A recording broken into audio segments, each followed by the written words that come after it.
Jesus Christ. Look at the size of that thing. Oh, come on. You can't tell me more life. The pain. Beast. Hi, so I'm Grant Jones, editor of Hookpoint magazine. This last week we've been out in the beautiful Canary Islands, specifically Fuerteventura. A lot of people will be familiar that the fish that really draws people here are the very large stingray. There's multiple species of stingray. We'll go into some of the more common ones in a bit when we talk about handling them. There are a few differences, but we'd like to just give a few tips on how to come over here and approach these fish to get the best out of your time over here. It's quite a different experience to the fishing that we have back home. These fish are going to pull back and more, so you need to give a bit more thought to your preparation for them. First thing I want to talk about is suitable tackle to be coming over here with. Most of your sort of standard 4 to 8 ounce class beach casters, they are going to be up to the job. We're talking stingray of 200 pound plus, but they'll go on an initial run, they'll sit on the bottom, but you can apply a surprising amount of leverage with that rod. In terms of reels, whether you're a fixed ball or multiplier user, either will be adequate. Again, standard heavy affair rock type reels that we use back home, fathoms, saltists, they all have suitable enough drag. Don't need to worry too much about line capacity. These fish, they will run, but they're not going to be spooling you. They tire fairly quickly on their initial run, and then they like to use their weight instead. So loading up those reels, you've got a choice between mono and braid. Now some people do favour braid for fairly obvious reasons, that you can go up to a much stronger breaking strain for a lower diameter and load those reels. So something like an 80 or 100 pound braid will suffice. If you're using mono, then 0.45 diameter is what would be recommended. That brings us then into leaders. Recommend quite a long leader, almost double the length of your usual leader. Then when you're in around the rocks at the last part of fighting the fish, you've got more diameter of that line for the abrasion resistance, and also while you're at close quarters fighting these fish, you've got a higher breaking strain line when there's less stretch in a mono over a shorter distance. So that's your basics, your rods, your reels, your lines. If we move on to hooks, traditionally people using J hooks over here, very standard Aberdeen, thick set Aberdeen style J hook. That's kind of been replaced more for fish care than anything else in recent years, with most people targeting these big stingrays out here. And what's now favoured is a circle hook. Something around the 5/0 size is more than adequate. The stingray don't have big mouths to their size. Even a 3/0 in a circle, they're quite large in circles, will suffice. And we use these with a dongle setup. I'm not going to spend ages now talking about what a dongle is. You can find many a video on that. Go and look those up. The idea of the circle, is that they nestle nicely in the corner of the mouth. You don't get any deep hook. Rig wise, anything that you're happy with works. Running ledgers, distance isn't important. You can go for up and overs, you can go for pulleys if you like. The important thing to remember is your knots. Make sure they're all high quality components, stainless steel swivels. I don't tend to trust many rig clips, maybe something like a Cedra or Varavas Atom clip made with the much stronger steel, but some of these longer bait clips, I just wouldn't want the pressure of these fish on them. So either tie straight through to your swivel for your rig, or use one of these much smaller, stronger stainless steel links.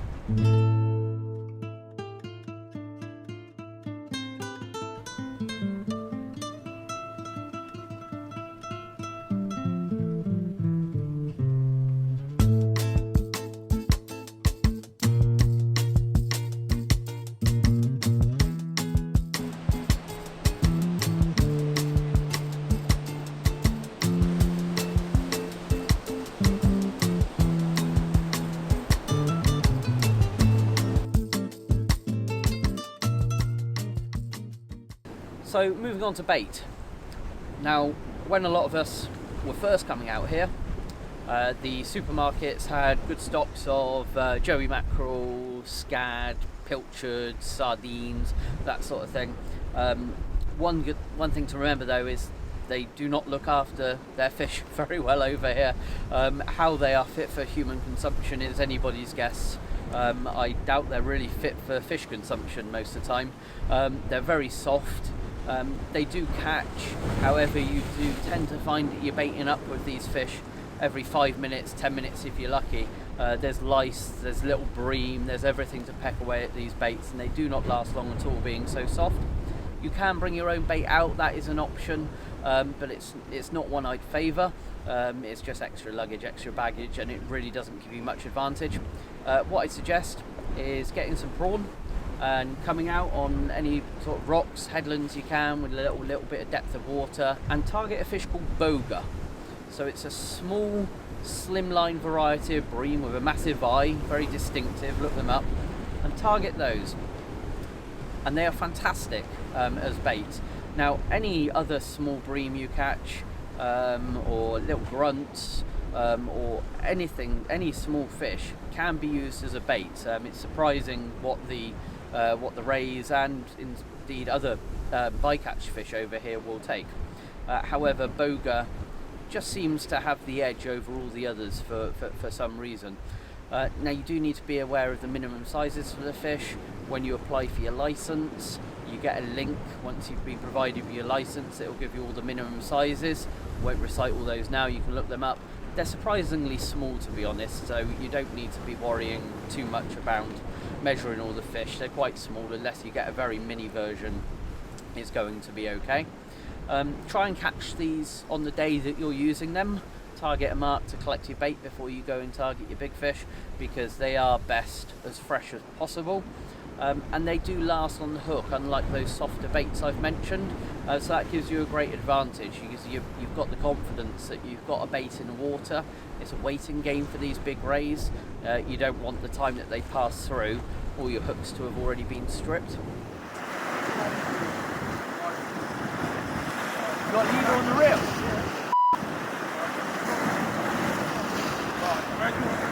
We've got to take you around there, we've got to get into that bait.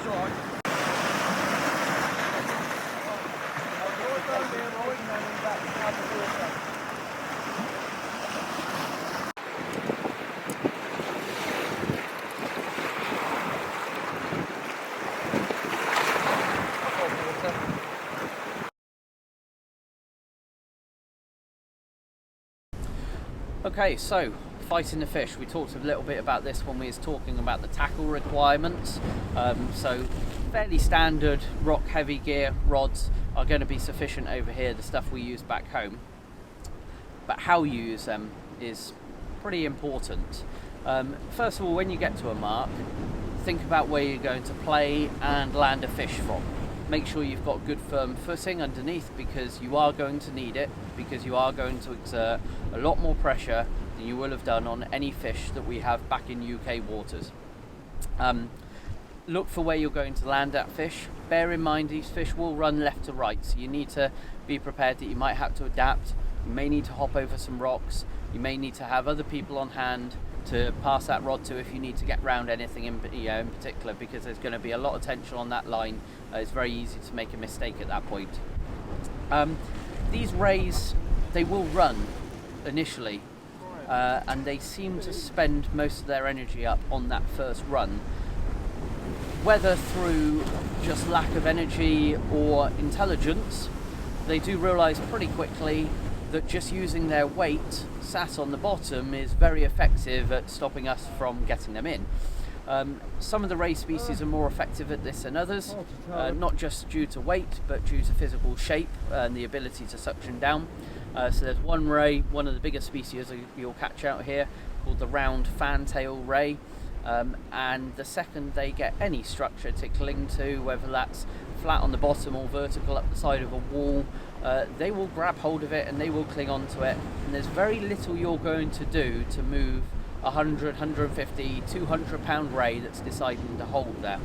Sometimes it's actually better to say, I'm going to have a rest myself at this point, put the rod back in a rest, hold it steady without too much tension on the line, Don't tire yourself out at this point. Just wait. Just feel for when that ray is about to move again. And when you feel that movement from the ray lifting up from the bottom, that's the time to really give it howl and really go for it and put your whole back into it.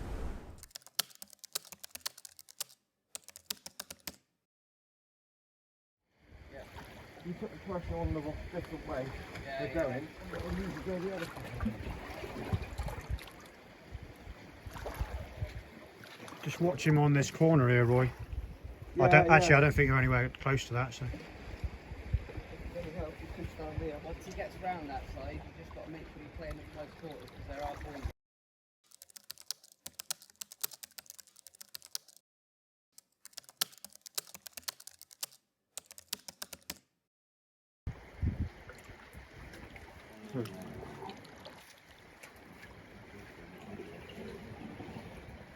Holy man. Jesus Christ. That is just Stupid. Oh, I know.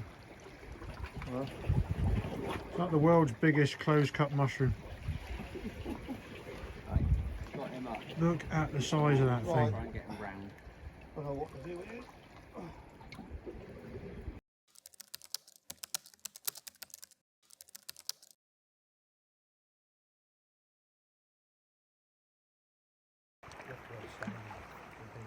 Yeah, go over there. If they all flat.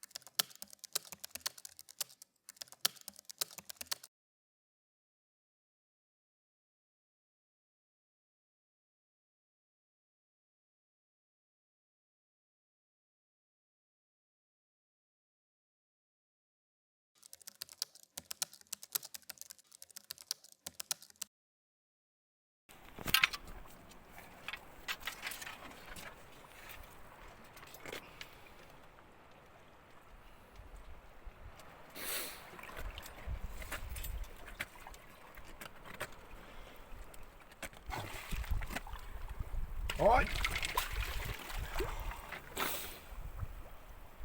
Beast. That's massive. Massive. 182 centimetres.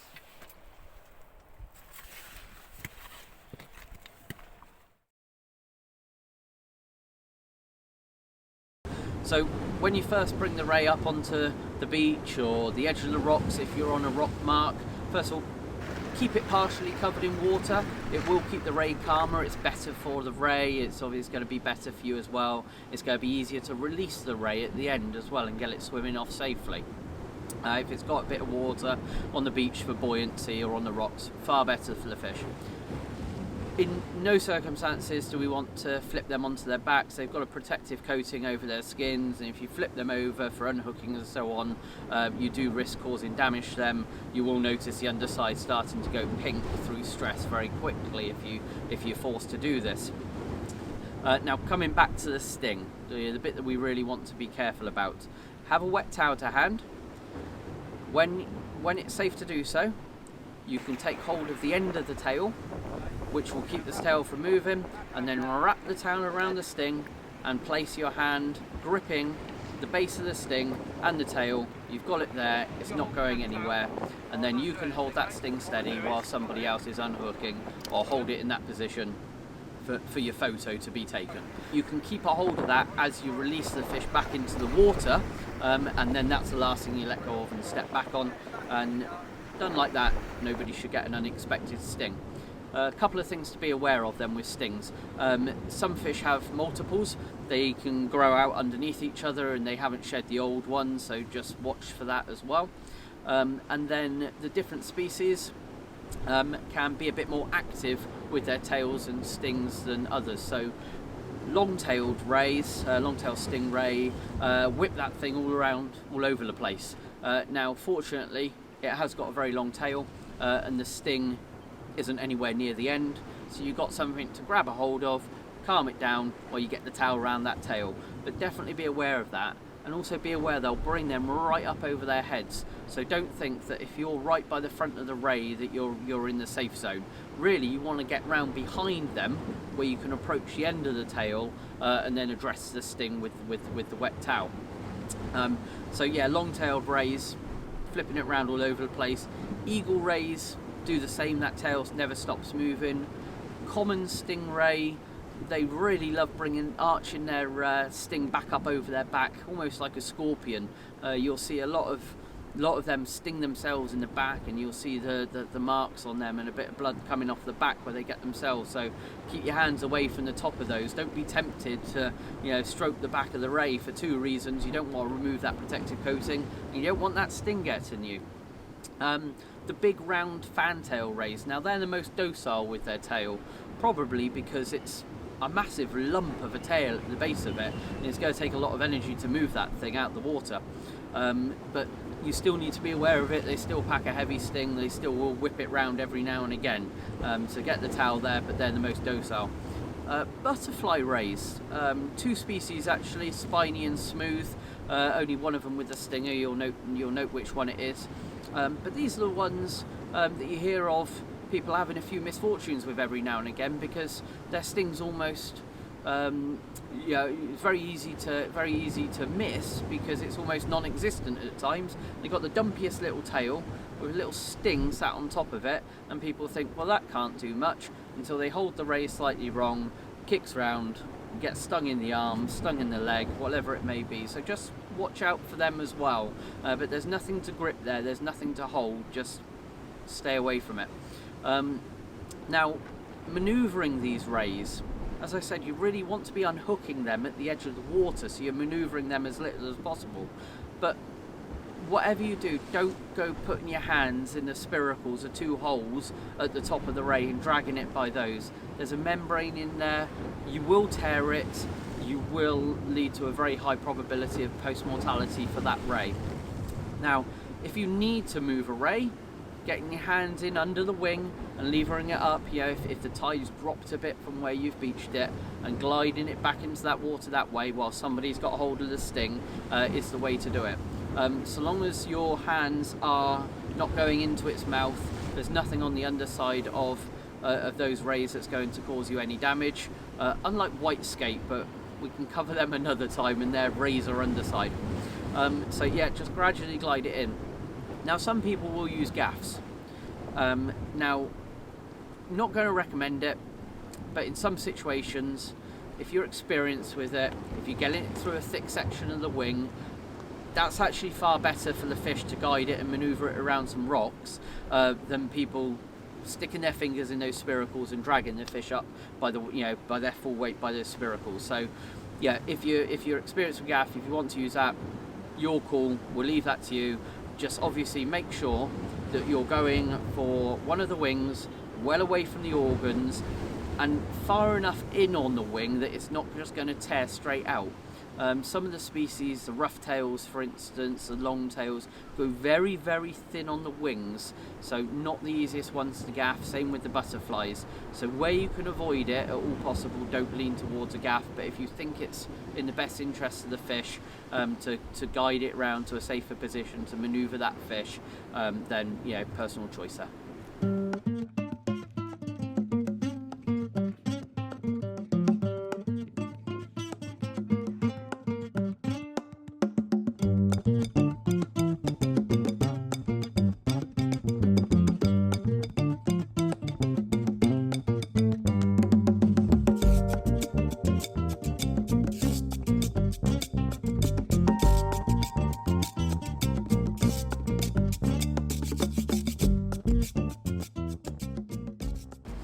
So perhaps the biggest tip for fishing for stingray, and indeed any other species in the Canaries, is to get your fishing license.